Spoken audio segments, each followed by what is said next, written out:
मुझे जो सबसे इन्होंने कहा, मैंने ये चीज़ पहले नोट की, ये वाली कास्ट, ये लाइनअप ऑफ कास्ट हमने पहली दफ़ा देखी, वो सबसे पहले आपको फ्रेश कर देती है स्क्रीन पे के वाओ अच्छा, निदा मुमताज़, सुहेल समीर। और जो मैंने आके बोला था कि डायरेक्टर और राइटर अगर चेंज होता है तो कुछ आर्टिस्ट आपको ना ऐसे हो जाते हैं कि जिनसे आपको कुछ ड्रामों में प्यार हुआ होता है, अगली ड्रामे में आप चिढ़ जाते हैं कि यार ऐसा भी बाप हो सकता है। मतलब ये खूबसूरती एक आर्टिस्ट की कि वो अपनी अदायगी इस तरह करता है। ये एक बहुत फ्रेश फील थी, लेकिन मैंने ये चीज़ बाकायदा नोट की, मुझे कहा कि यार बहुत अच्छा ओपनिंग सीन था। मामू का आना, मामू को मैं रिलेट कर पाती हूँ अपने फूफा से। मेरे फूफा बिल्कुल ऐसे थे, ये के आना और बाहर बच्चे डांस की प्रैक्टिस कर रहे हैं, जो घर के बच्चों की होती है, उनकी दोस्तें जमा हुई हुई और कोई ऐसा नहीं। अब्बा ऑफिस से आ रहे, सारा लाइट बहुत डिस्टर्ब कर रही थी। लाइट वाकई कुछ जगहों पे ऐसा लग रहा था कि अगर रात है तो फिर लाइट इतनी वाइट या इतनी हैवी लाइट क्यों है, थोड़ा सा ब्लू के साथ आती या कुछ शैडो होता। लेकिन अगेन वो फिर आप ड्रामा लाइसेंस थोड़ा सा दे देते हैं कि ठीक है। अस्मा अब्बास ने ड्रामा ही क्रिएट किया था बेटे को वो करने के लिए। तो अस्मा अब्बास का उस वक्त जो बीमार होने वाला सीन था, उसमें इतना मेकअप क्यों था? देखिए, जब आप ड्रामा करते हैं ना तो आप थोड़ा ओवर करते हैं, मतलब आपने तो बेटे को अपना हिला देना था ना। तो अस्मा जी इतनी फ्रेश थी, जब डॉक्टर आके बोल रही होती कि भाई साहब आपको तो पता है, बट डोंट यू थिंक वो ऑलरेडी तैयार थी तो सिचुएशन हो गई तो उसमें नहीं, उसके बाद उन्हें होश आता है जब बेटी बैठी हुई होती है और वो ठीक, तो वो तब तक तो उनका थोड़ा सा डल हो जाना चाहिए था फेस, क्योंकि आप ड्रामा कर रहे हैं ना। देखिए, जब आप ड्रामा करते हैं तो थोड़ा एफर्ट करते हैं, एफर्टलेसली नहीं हो जाते कि नहीं जी ठीक है मान जाएगा। वो उसमें मुझे एफर्ट नज़र नहीं आई। मुझे लगा कि यार यहाँ थोड़ा सा डायरेक्टर को भी कहना चाहिए था और अस्मा जी को भी समझना चाहिए था कि मुझे थोड़ा सा इसको मैं करती, क्योंकि अगले सीन में वो बेटे के कमरे में जाती जहाँ वो कहता माँ बहुत बीमार हैं आप, ये मैं चारों एपिसोड्स को इसलिए लेके चल रही हूँ। मामू के बालों ने बहुत डिस्टर्ब किया। पहली जब उनकी एंट्री थी तो मुझे लगा इसने वाइट स्ट्रीक, मुझे नहीं, हम वाइट करते हैं बालों को थोड़ा सा ग्रेस करने के लिए, एक तरफ ज़्यादा बाल वाइट हो गए। फिर जो कॉलेज वाला सीन था उसमें तो ज़्यादा सारे वाइट हो गए। तो कंटिन्यूटी जंप्स जो हैं वो ओवरऑल इसमें एक कहीं ना कहीं चल रहे हैं। लेकिन अगर आप ड्रामे को जब इस हिसाब से देखते हैं कि अगेन मैंने पिछली दफ़ा कहा कि मेरे पास कुछ नहीं और मुझे ये ड्रामा देखना है, तो ड्रामा जो है ना इस वक्त आपको बिठाएगा, क्योंकि ड्रामे में जैसा हाइसम ने कहा ना कि पब्लिक की बात हो रही है, मेरे घर की बात हो रही है, आम घर की बात हो रही है, जहाँ लड़कियों के ऊपर हम पैसा बाकायदा लगाते हैं और उन्हें पढ़ा रहे हैं। मैंने ऐसी लड़कियाँ देखी जो डॉक्टर्स बनती हैं और घर बिठा दी जाती हैं। क्यों? फिर आपने इतना पैसा क्यों लगाया? क्यों उसके 4 साल 5 साल ज़ाया करवाए जब आपने शादी करके घर ही बिठाना था? जैसे वो लड़का, और क्या खूबसूरत सीन था जहाँ वो हमारा हीरो एंटर होता है और वो कहता है कि और मामू आ रहा होता है और वो कहती है कि मेरी शादी हो रही है। क्या ठहराव उसकी आंखों में था। बहुत ही खूबसूरत तरीके से उस सीन को एडिट किया गया। उस सीन की ऑडियो शुक्र है बड़ी क्लियर थी, बड़ी उसमें हॉलो नहीं थी इतनी ज़्यादा, बहुत क्लैरिटी के साथ आप वो वर्ड सुन रहे हैं। और मामू को हमने दिखाया है क्योंकि उसका एक्सपीरियंस बहुत बड़ा है। जब आप किताबें पढ़ते हैं, मुझे बड़ी ही खूबसूरत लाइन लगी कि ये किताबें बोलती हैं, किताबों में से खुशबू आती। मैं खुद कहती हूँ मुझसे ना ये ई बुक वगैरह नहीं पढ़ी जाती, मुझे जब तक किताब के पलटने के सफ़े की आवाज़ खड़खड़ाहट नहीं, मुझसे नहीं पढ़ा जाता। तो मुझे ये है, किताब आपसे बात करती है, किताब आपको बोलती है, आप उससे बात करें तो किताब ही असल में आपको सिखाती है एक्सपीरियंस। और मामू सुहेल, तुमने बहुत ही कमाल का काम किया, वेरी गुड कास्टिंग, बहुत ही मज़ा आ रहा है देख के। लेकिन ये मेरा ख्याल है चीज़ें कुछ ऐसी हैं जो इतनी बड़ी नहीं है जिनको हम कहें ओ ये क्या हो गया, सुन मेरे दस्तक क्यों हो गया। ये सुन मेरे दस्तक नहीं है, ये वो दस्तक है जो बड़े प्यार से दी गई है और बहुत ही बड़े टॉपिक को उन्होंने बड़े प्यार से खोला। फुप्पो का कैरेक्टर देखें कि फुप्पो की प्रॉब्लम क्या है कि उनकी बहू जो बेटा पसंद करके लाया, पसंद से शादी की, उनको चिढ़ ये है कि एक तो पसंद से शादी होगी और फिर दोनों जॉब कर रहे हैं और घर में चाय मैं सर्व करती फिर रही हूँ। हमें से निकालना है, अभी इन चीज़ों से निकलना है। ये बहुत खूबसूरत टॉपिक है। मेरा ख्याल है कि आगे चल के ड्रामा आपको बड़ा प्यारे तरीके से अपनी चीज़ों को खोलेगा, क्योंकि इन 4 एपिसोड में जितनी तेज़ी से भागा है, वरना आप अगर देखिए बहुत सारे ड्रामे ऐसे हमने भी बीच में देखे हैं। सुर मेरे दिल ही देख लीजिए कि हम 16 एपिसोड 17 एपिसोड 20 एपिसोड तक हमें कुछ समझ ही नहीं आता हो क्या रहा है, करना क्या चाह रहे हैं, नहीं आ रहा है ना। तो 4 एपिसोड में शादी भी हो गई, उस बंदे के अंदर की जो चीज़ थी वो भी खुल के सामने आ गई। क्या ब्रेकडाउन सीन था, क्या वो डरी, क्या वो रोना, क्या वो हाथ का कट लिया, उफ ब्यूटीफुल। और जब वो सुबह वो कड़े पहनती और वो बहुत ही प्यारा सीन था।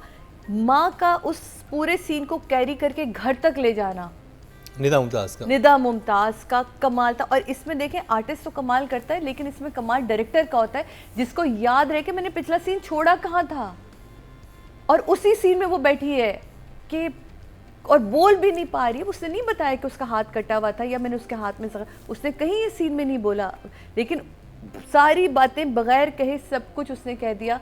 और बहुत मुझे मज़ा आया, क्योंकि जब आप अपने आर्टिस्ट को आगे ले के चल रहे हैं ना, यानी कि आप भूले नहीं कि पिछले सीन आपने कहाँ छोड़ा था और अगला सीन आपने कहाँ से शुरू किया। मुझे बहुत अच्छा लगा वो भाई का हाथ रखना, भाई की, मैं सोच रही थी बहनों की मोहब्बतें होती हैं, बिल्कुल क्यों ना हो, भाई से होती ही अलग मोहब्बत है।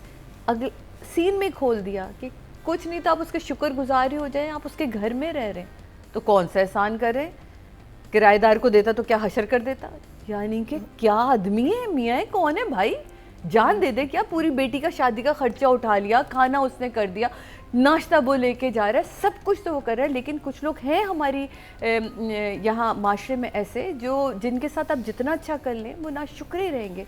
तो ये ड्रामा मेरे लिए जनाब 1 थम्स अप स्टिल अब तक है, क्योंकि ये माशरे की बात हो रही है और माशरा इस तरह के ड्रामे देखता है और बहुत बेहतरीन देखता है। Good effort. तुम मजबूर हो जाओ, क्योंकि इतनी बातें नहीं होनी चाहिए उसमें कि तुम अपने काम पूरे करो, कानों से सुनते रहो, तुम्हें पूरा ड्रामा समझ आ जाए। तो ड्रामा हमेशा देखने के पे आपको मजबूर करे कि आप टीवी के सामने बैठ जाएं, वो ड्रामा है। बिल्कुल सही हासिम ने इसमें नोट किया कि 2 एपिसोड, मेरा ख्याल है कि ये राइटर के को सीखने का एक वक्त होता है। जैसे ये 3 साल वाला 2 दफ़ा रिपीट हुआ माँ के साथ, फिर वो जब भांजी से मिलने जाता है तो कमरे में मामू पता है आपको कितने दिनों के बाद आए, आप कितने साल बाद आए, हाँ 3 साल बाद, ये वो। सुहाई मुझे बहुत अच्छी लगी। इसमें कैरेक्टर्स की बुनियाद बहुत अच्छी है, राइटर के हिसाब से जो कैरेक्टर्स को जोड़ा है बहुत अच्छा, बहनों के कैरेक्टर्स को बहुत अच्छा, डायलॉग्स बहुत अच्छे, जितने डायलॉग्स की ज़रूरत थी बहनों के वो आपने उतने ही दिए, कोई एक्स्ट्रा डायलॉग नहीं मिला। मुझे दूध पिलाई वाला सीन बहुत अच्छा लगा, एक्ट बहुत अच्छा हुआ, डायरेक्टर पॉइंट ऑफ व्यू से बहुत कमाल का वो सीन, जिस तरह वो चिढ़ के बोलता है कि यार माँ को बुलाओ और कहो ख़त्म कर इस ड्रामे को। तो जो उसका एक सन्नाटा, सबके एक्सप्रेशन, वो यकीनन लिखा होगा तो हुआ ना, वो टेंशन नज़र आई और दुल्हन का भी ठटकना, उसे वो समझ आ गई थी। तो स्टोरी की बुनियाद बहुत अच्छी है, स्टोरी इन्होंने निटिंग बड़ी अच्छी शुरू कर दी आपने, कमाल है। लेकिन इसका धमाल अभी देखना बाकी है, क्योंकि अभी 4th एपिसोड है, लेकिन 4th एपिसोड में जिस स्पीड से आप गई हैं, आपने स्टोरी खोली है, जिस स्पीड से आपने सारे कैरेक्टर्स को बता दिया, और सबसे खूबसूरती जो पूरे ड्रामे में मुझे लगी वो ये थी कि कोई भी ये नहीं आपने कहा हाय काश, हम नहीं कहते हाय ये बोलता क्यों नहीं है, बताता क्यों नहीं है, कहता क्यों नहीं है, लड़की ने भी आके बता दिया। और यही अब मेरा ख्याल है इस दौर में हमें अपनी बच्चियों को सबसे बड़ा मैसेज देना है कि बेटा वो दौर गया कि वहाँ से तुम्हारा जनाजा ही उठ कर आएगा, नहीं, आपको अपने राइट्स समझने होंगे, आपको देखना होगा अगर कोई आपके साथ गलत कर रहा है तो किस हद तक आप कॉम्प्रोमाइज़ कर सकते हैं और कहाँ जाके आपको अपने घर वालों को इन्वॉल्व करना है। और एक बहुत बड़ी बात है कि एक बंदा प्यार ही किसी और से करता है तो वो मुझे मेरी लाइफ में क्या देगा, और ये प्यार वो करता है, ये शादी क्यों नहीं हुई, उससे क्या प्रॉब्लम थी, यकीनन ये आगे जाके हमें पता चलेगा, वो भी एक हीरोइन है हमारी, तो वो खुलेगा कहानी कि ये क्यों उससे होने नहीं। और मुझे वाकई दिल तो है मेरा, मैं पूछूं माँ बाप से क्यों नहीं होने देते, जिससे मोहब्बत है उससे होने दे, ज़्यादा खुश रहेंगे। वो छोटे छोटे उन्होंने बातें बताई हैं कि भाई उसके तो और भी लड़कों से चक्कर थे, या वो ऐसी थी, वो उम्र में भी बड़ी थी, ये रीज़न भी दिया, एक और रीज़न भी दिया था जॉब करती थी, आई थिंक ऐसा माँ भी बाप कुछ तो था। ऐसे बहुत सारे रीज़न देते हैं ना। इसमें जो सबसे बड़ा इशू बना है ना, जॉब जॉब जॉब जॉब, औरत का जॉब करना, इसको यकीनन आगे जाके बड़ा बेहतरीन तरीके से यही सारी बच्चियाँ जॉब करके दिखाएंगी और अपने माँ बाप को पालेंगी, मुझे ऐसा लगता है। मुझे यकीन ना मैंने स्क्रिप्ट पढ़ी है, लेकिन मुझे लगता है कि कहीं ना कहीं ये टर्न ज़रूर राइटर लेगी।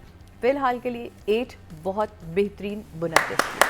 इस तरह का ड्रामा है, इसलिए इनको वो सही लफ्ज़ ही मिला था। जो हम अब हमें नए शॉर्ट्स की, नई लाइट की, नई चीज़ों की जो आदत हो गई है ड्रामे देख देख के, उसकी हमें बाकी कमी लग रही है। लेकिन उस घर में जिस खूबसूरती से इन सारे कैरेक्टर्स को शूट किया गया, मुझे बड़ा मज़ा आ रहा है वो देख के, क्योंकि वो इतनी बड़ी स्पेस नहीं है जितना आप ढाँ झूँ झम करना करें, ऐसा नहीं कुछ है।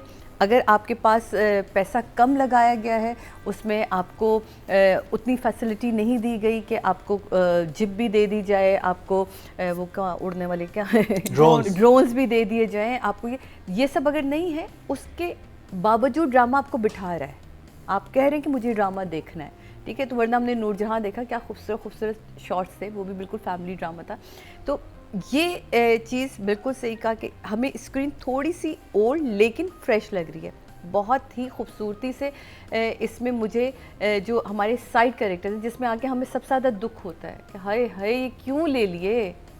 किसी कैरेक्टर को हम ये नहीं कह पा रहे कि ये क्यों ले लिए, चाहे वो दोस्त हो, चाहे वो बहनें हो, वो जुड़े में, माला में, पिरोए में, वो बहुत खूबसूरती से वो लग रहा है फैमिली में।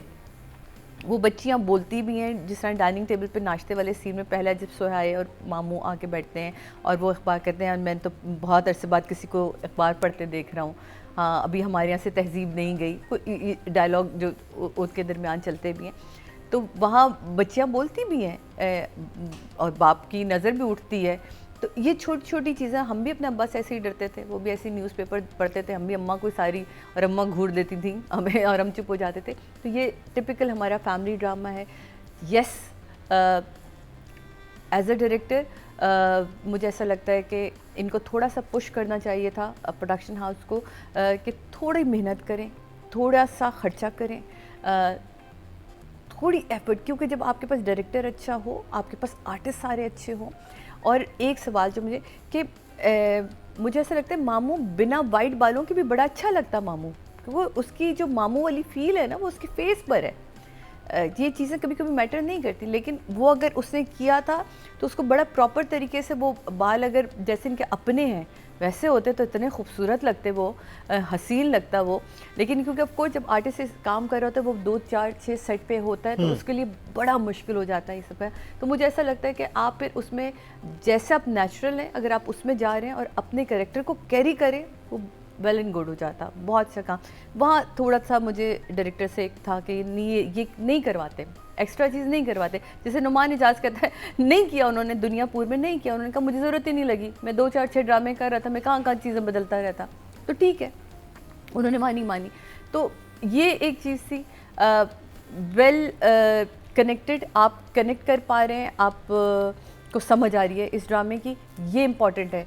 आप ये नहीं कह रहे कि जी शॉर्ट्स बड़े प्यारे बना दिए और ड्रामा है नहीं, इसमें ड्रामा है, आप इससे कनेक्ट कर पा रहे हैं, इससे आप रिलेट कर पा रहे। तो मेरा ख्याल है डायरेक्टर का ये कमाल होता है कि वो अपनी स्टोरी को लेके चले। तो 8 गुड ड्रामा।